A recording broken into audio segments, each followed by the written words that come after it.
Happy Saturday. I am so happy it's the weekend, a little bit more relaxed time. But I'm going to cover something today that I have not heard about before. So I'm assuming probably a lot of you haven't too.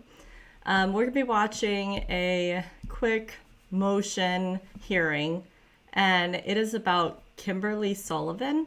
I'm going to read you, I have it up on my other computer. I'm going to read you what it's about so you can know going in, and then we'll go ahead and watch.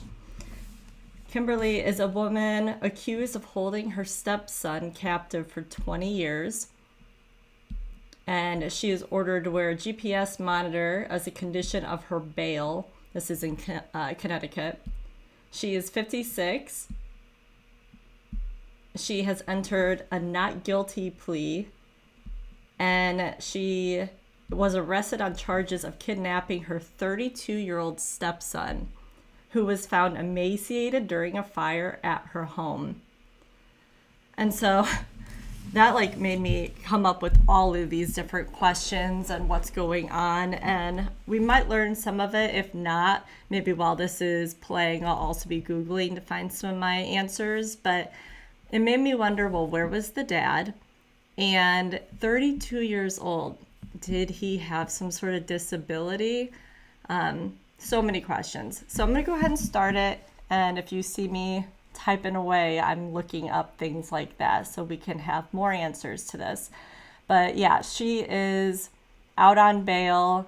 She is going to have a trial hopefully soon. And we will for sure be watching that.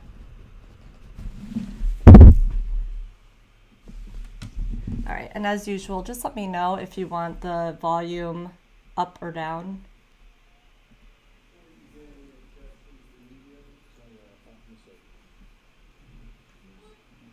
Let me make sure it's playing for you.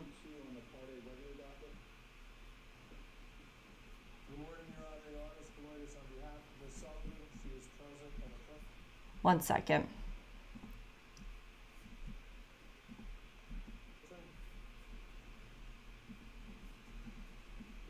Too many links open, I think. Oh,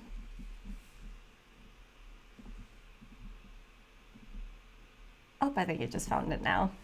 Let's see. Maybe.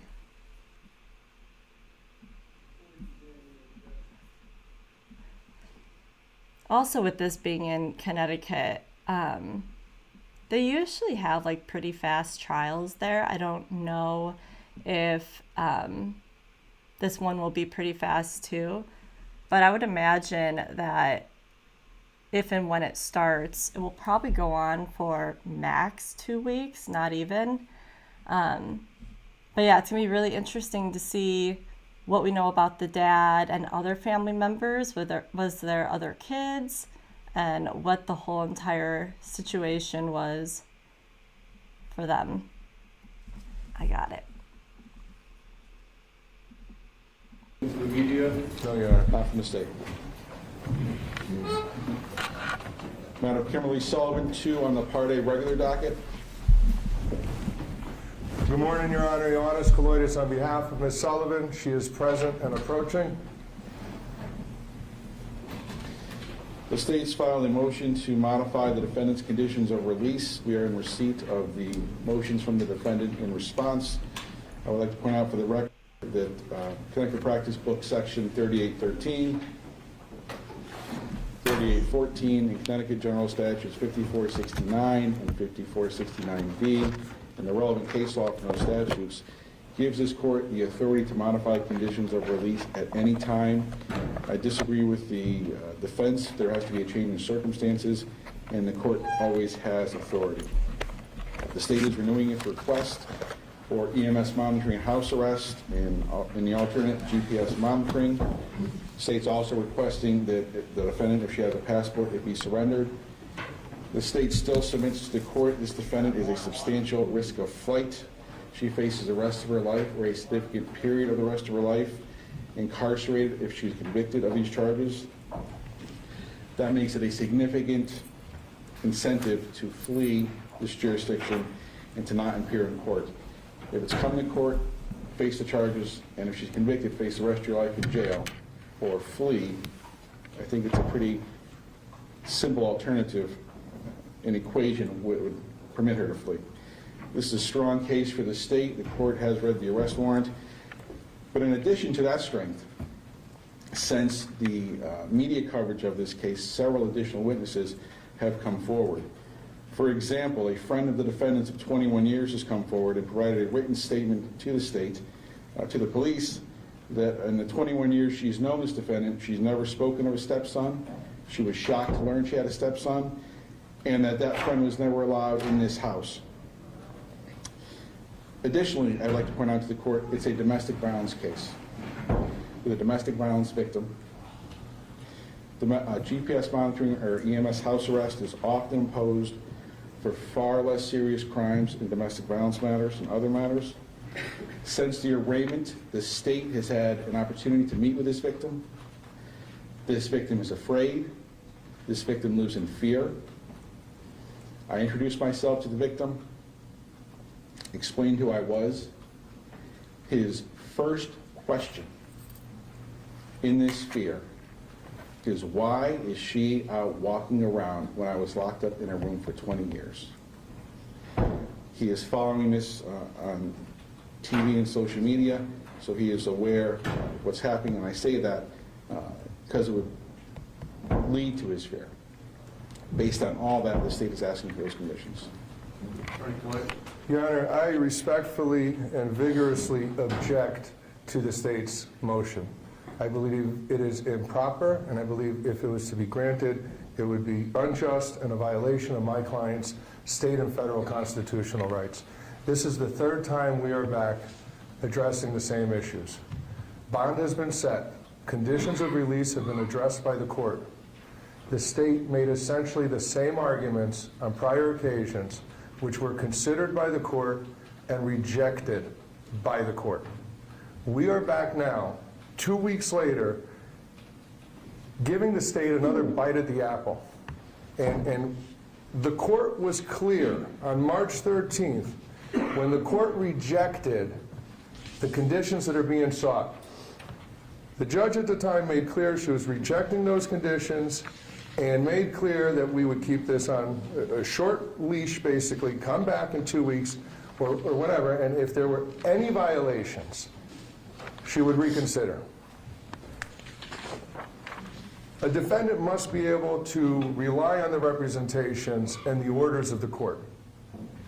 And when a defendant is told, you will be released under these conditions, and if you abide by these conditions, you'll be fine. The only thing that has changed is now we have a 2-week track record of compliance. That is the only change that I have seen. That is the only documentation that has been provided to me, or that I've been able to see so far, is a report from bail indicating a track record of compliance. So the only thing that has changed in the eyes of the defense with respect to the case is that my client has been complying with the conditions and has done what has been asked of her. Despite the fact that she's complied with the conditions, we're now back seeking to add additional conditions.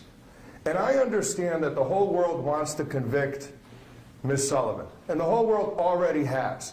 But this is the only place, the only room in this country where we have an opportunity to protect her rights. And as unpopular as that may seem, that's what's at issue here.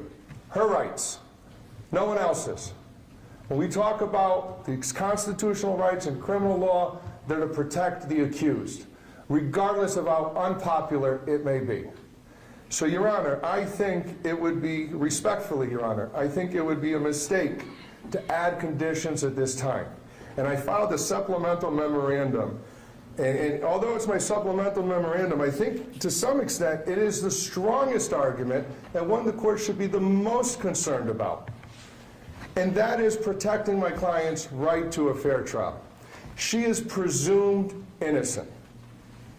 Maybe not to the rest of the world, but this is the one place where that presumption should remain.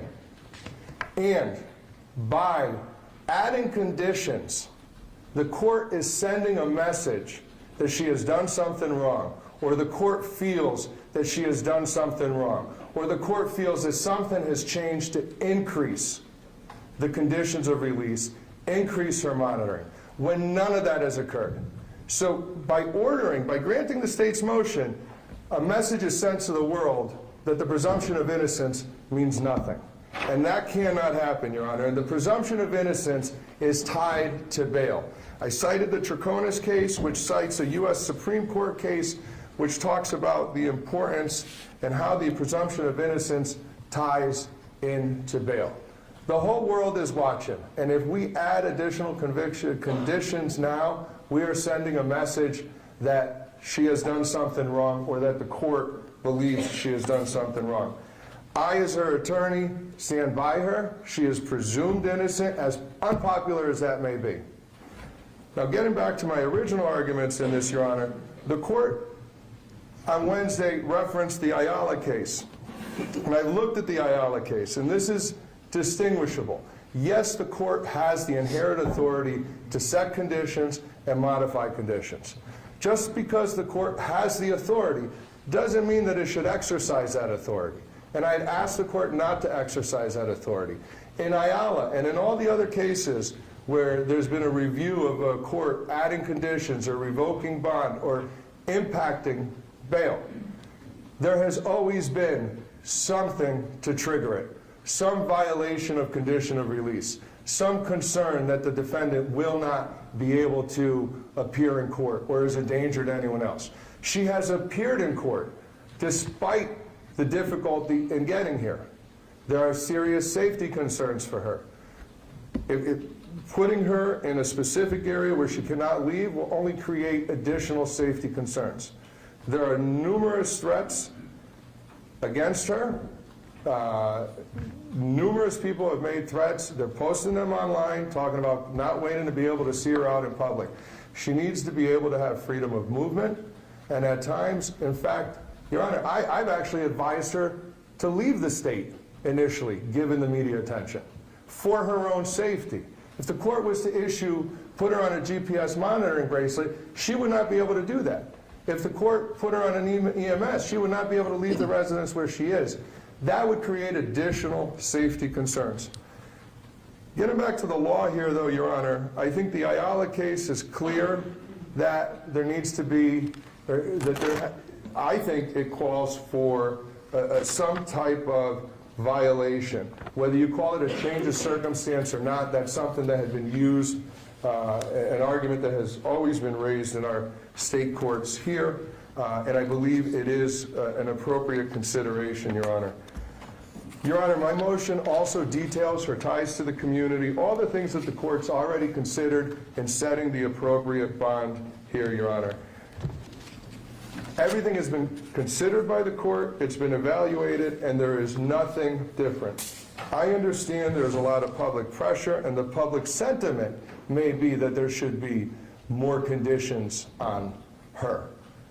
But the bond that's set is appropriate, the conditions that are set are appropriate, she's abiding by those conditions. The state has argued this before, it has been rejected. There is absolutely nothing new other than a positive track record. Your Honor, respectfully, I cannot understate how strongly I feel about this.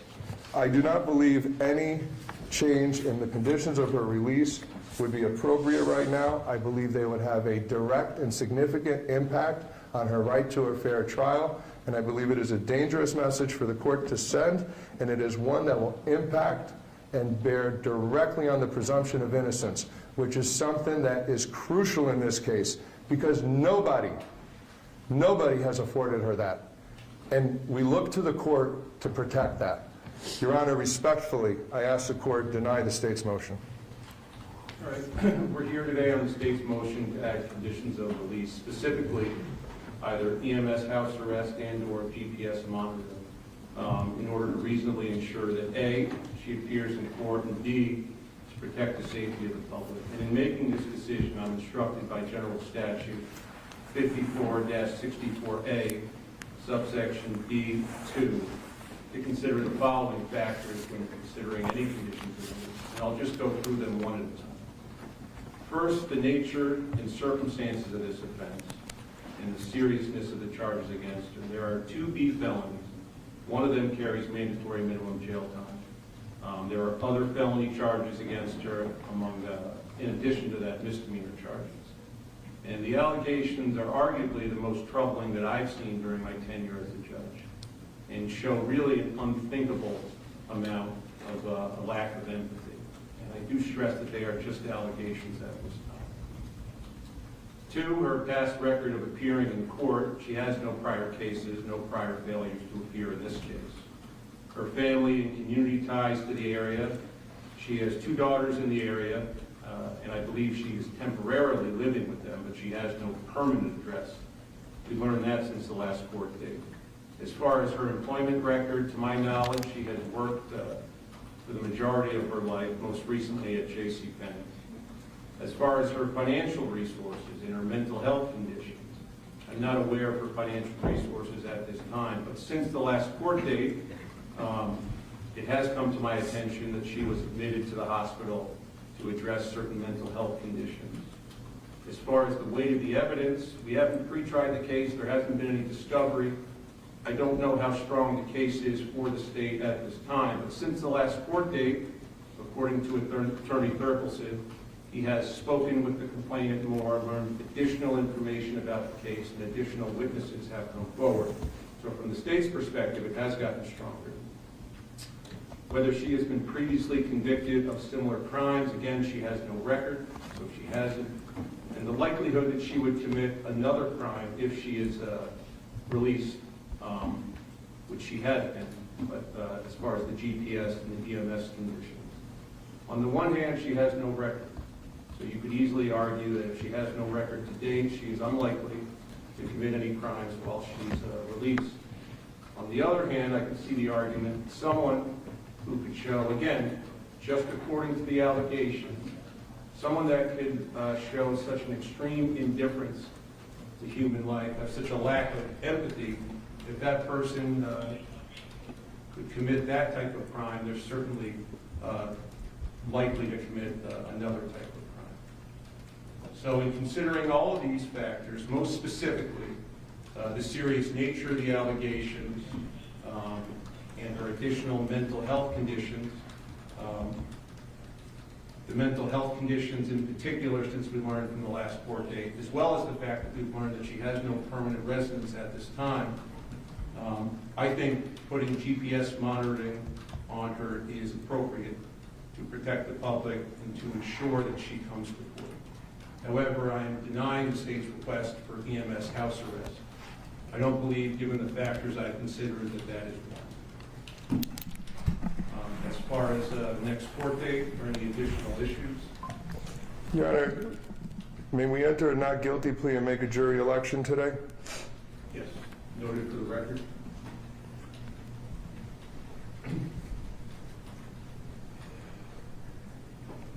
With respect to a next date, Your Honor, is April 29th acceptable? They would ask for a shorter date. What date in particular? I would like 3 weeks, 1 to monitor compliance, 2 to update the court on discovery process. You want to say April 15th, I'm away that week, Your Honor. 22nd?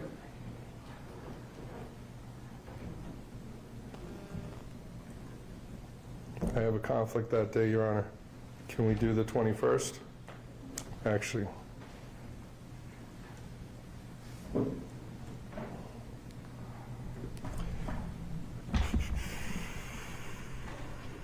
Actually, Your Honor, we'll make the 22nd work. I can juggle that. And I'll leave you with this. I agree with your attorney.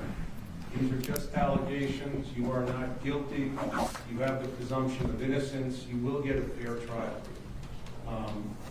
The reason I put GPS monitoring on you has nothing to do with you being guilty. It shouldn't be interpreted that way. We'll get discovery. The state will dig in. April 20th. And we'll recess for the next one. Okay. Wow. So yeah, like I said, I was gonna do a little bit of research while that was playing, and I got some pretty good answers for us. So I'll go ahead and read it. So I said about wondering where the dad was in all of this. He had passed away. If you missed the very beginning of this video, Kimberly's 56. She is accused of holding her stepson captive for 20 years. It's awful. Let me start with this one. Some of these have very upsetting details. So after the dad passed away, she pulled him out of school, and there was some sort of follow-up with Child Protection Services regarding it, but it was then later dropped, which I don't understand. I feel like that happens so often in a lot of these cases with kids. Like, there's protocol to follow, and they attempt to start following it, and then they never follow through with it.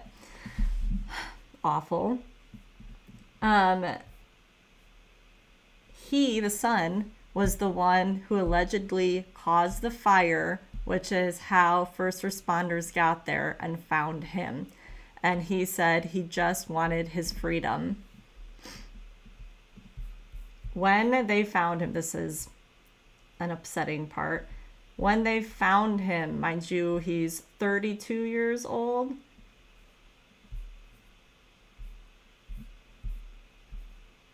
I'm double checking before I say the wrong number. He was 76 pounds. I just can't even. Someone was describing him as looking like a Holocaust survivor. Yeah, I mean, a 32-year-old man weighing 76 pounds. I don't even know how he's alive. His biological mom, evidently, for all this time, had been looking for him. And it was just almost like a missing person case. Nobody knew that she had him there, and he was locked in there.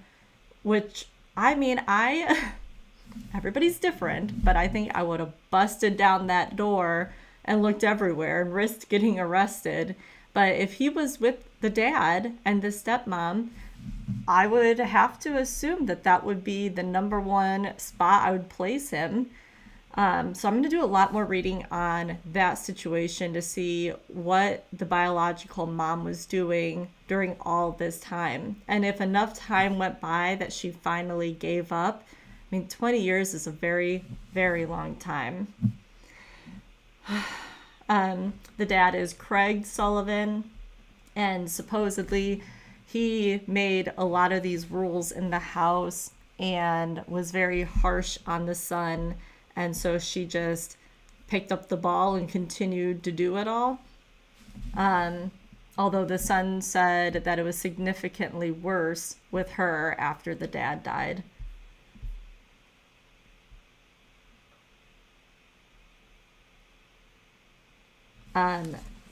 So when the father would let him out of his room when Kimberly and her daughters were not in the house, they had other kids in the house. We don't know the ages yet, but I would have to imagine that they knew that he was there. How could you all be living in the same house and not know about somebody for 20 years? So I'm going to be very interested in hearing how old they are. She's 56. That would lead me to think that these daughters were older rather than younger. Let me see if there's anything I'm missing. I agree with what they were saying, you know, you are innocent until proven guilty, but this is horrific. Yeah, he was in his bedroom in February using a lighter, hand sanitizer, and paper, and attempted to burn the house down for his freedom.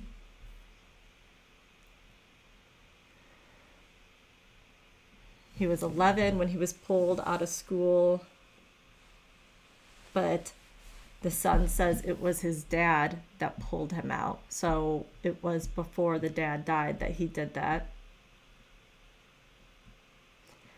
Yeah, that's when they start talking about the child protection services. They had made a few calls, and then the records for him are no longer available, so nobody knew that he was even missing or wasn't there, and that's that. You have one job. I understand so much goes into child protective services, and it's a battle for them, but it is worth the battle. You have to follow through. All right, they said that they'll be back April 22nd, which leads me to think that the trial will probably start.